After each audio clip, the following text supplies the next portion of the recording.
जय गिरनारी। आज के सत्संग के माध्यम से मेरा प्रश्न है कि शास्त्रों में कुछ स्थानों में धर्म का उल्लंघन होता हुआ दिखता है, तो ऐसा क्यों?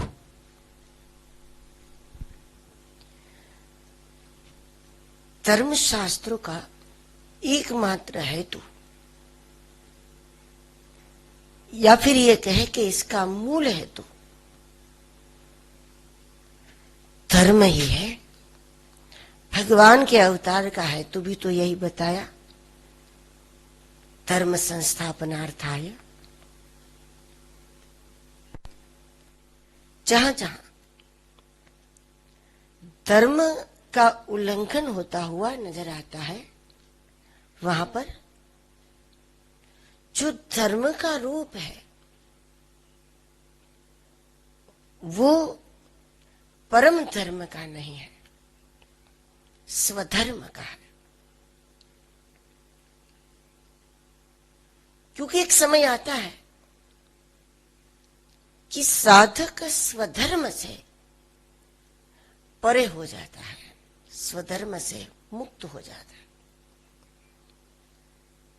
लेकिन परम धर्म कभी नहीं छूटता।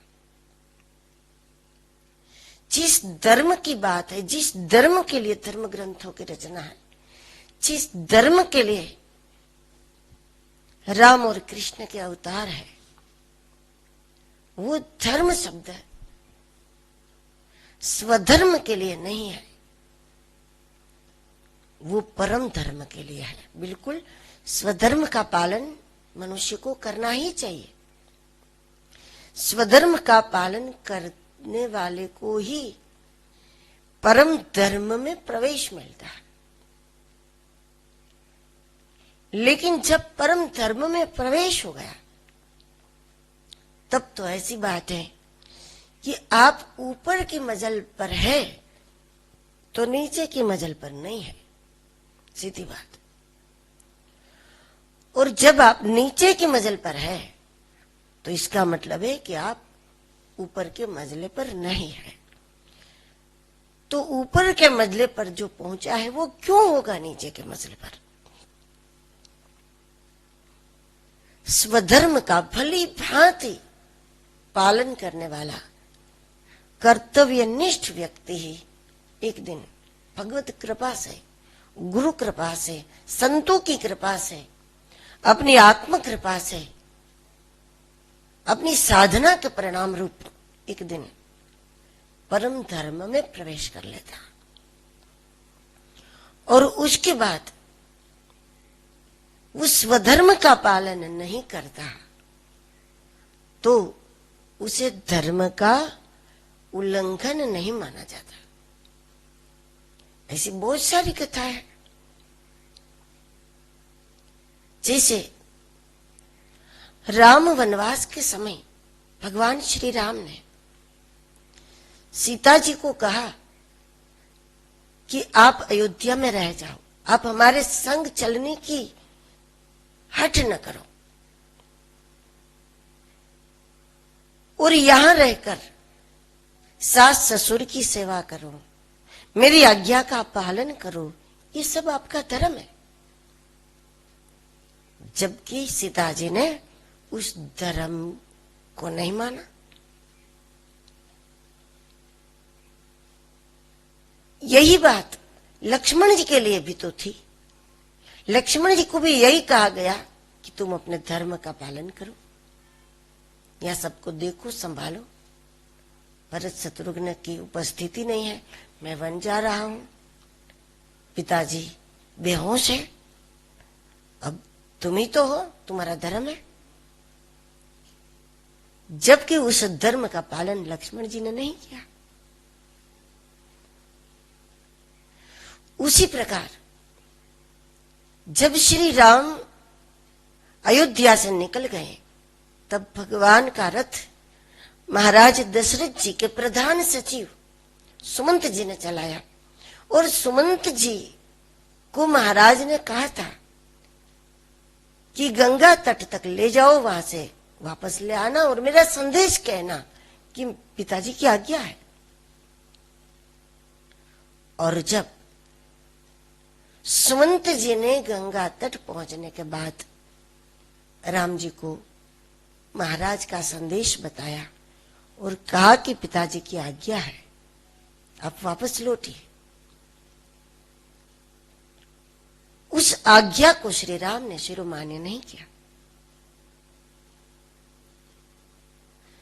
इतना ही नहीं, श्री भरत जी ने तो प्रयाग तट पर पहुंचकर यहां तक कह दिया कि धर्म न अर्थ न काम रुचि,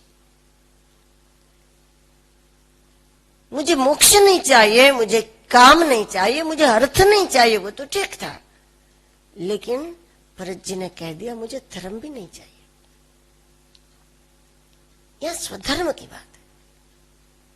श्रीमद् भागवत में जब शरद पूर्णिमा की रात्रि में भगवान श्री कृष्ण ने बांसुरी बजाई और सारी व्रजांगनाएं भगवान के पास पहुंची, तब भगवान श्री कृष्ण ने भी सारी गोपियों के साथ यही बात की।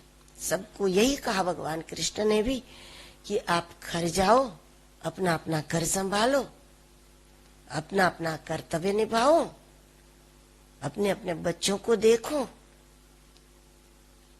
घर परिवार जनों की सेवा करो, ये तुम्हारा धर्म है। लेकिन उस वक्त भगवान की उस आज्ञा को गोपियों ने भी शिरोमान्य नहीं किया था।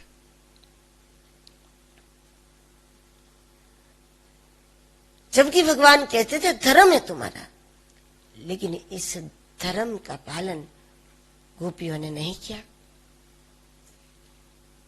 शास्त्र कहता है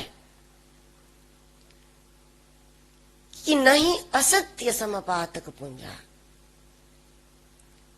सत्य धर्म है, धर्म न दूसर सत्य समाना।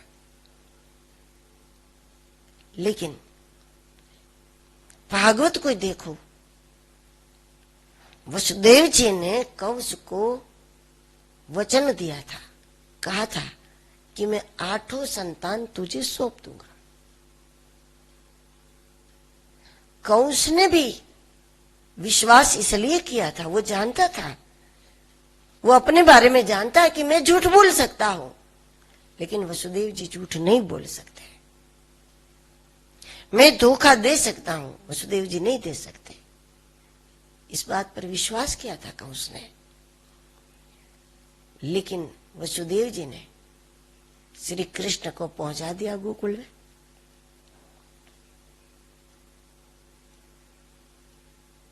तो फिर उनके सत्य का क्या, उनके धर्म का क्या? तो ऐसी बहुत सारी कथाएं मतलब मिलेगी कि जहां पर धर्म का पालन नहीं हुआ, लेकिन यहां स्वधर्म की बात है, परम धर्म की बात नहीं है। स्वयं परमात्मा ने प्रकट होकर के वसुदेव जी को कहा कि मुझे गोकुल ले चलो। तो उसके बाद कंस को जो वचन दिया वो स्वधर्म है, उसको निभाना स्वधर्म है, लेकिन भगवत आज्ञा को शिरोमान्य करना यह परम धर्म है। तो उससे आगे कुछ नहीं हो सकता। तो साधना करते हुए व्यक्ति वैराग्य की, प्रेम की, भाव की उस स्थिति में पहुंच जाता है और उसके बाद उनको स्वधर्म लागू नहीं होता। गोपियों का कहना भी कुछ ऐसा ही था कृष्ण के लिए कि उपदेश जो तुम हमको दे रहे हो धर्म का, ये इसलिए होता है कि मनुष्य के अंतःकरण में प्रभु प्रेम का प्रागट्य हो। सारे धर्म की चर्चाएं प्रभु का हो जाने के लिए है, कि हम भगवान के हो जाए, प्रभु प्रेमी बनने के लिए है। लेकिन जो प्रेमी बन चुका है उनके लिए कोई उपदेश नहीं होता, उनके लिए कोई धर्म नहीं होता, उनको तो अपनाया जाता है सीधा। तो धर्म का उल्लंघन कभी कर ही नहीं सकता, कोई नहीं कर सकता। लेकिन स्वधर्म से व्यक्ति ऊपर उठ जाता है, उसके बाद उनको सांसारिक कर्तव्य लागू नहीं होता, स्वधर्म उसको लागू नहीं होता। और जिस स्वधर्म से परे हो करके वो निकल जाता है, जिनको छोड़कर वो निकल जाता है, उसका भी अहित नहीं होता। खास बात यह, जब परम धर्म से लग जाओ, जिस घर को छोड़ करके भजन में लग गए, तो उस घर की, उस घर परिवार के लोगों की, उनकी भी बर्बादी नहीं होती, उनका भी कल्याण होता है, साधक का भी कल्याण होता है। स्वधर्म को निभाए बिना अगर कोई परम धर्म की ओर जाता है, तो न तो परम धर्म में सफल होता है और न तो संसार का भला होता है। उसका तो संसार भी बर्बाद होता है, अध्यात्म में उसे कुछ प्राप्ति नहीं होती। लेकिन स्वधर्म का पूरी कर्तव्य निष्ठा के साथ पालन करते हुए भगवत कृपा से जब कोई व्यक्ति ऊपर उठता है, तो वो जिसे छोड़ता है उसका भी कल्याण होता है, अपना भी कल्याण होता है और अपने लक्ष्य को वो प्राप्त कर लेता है।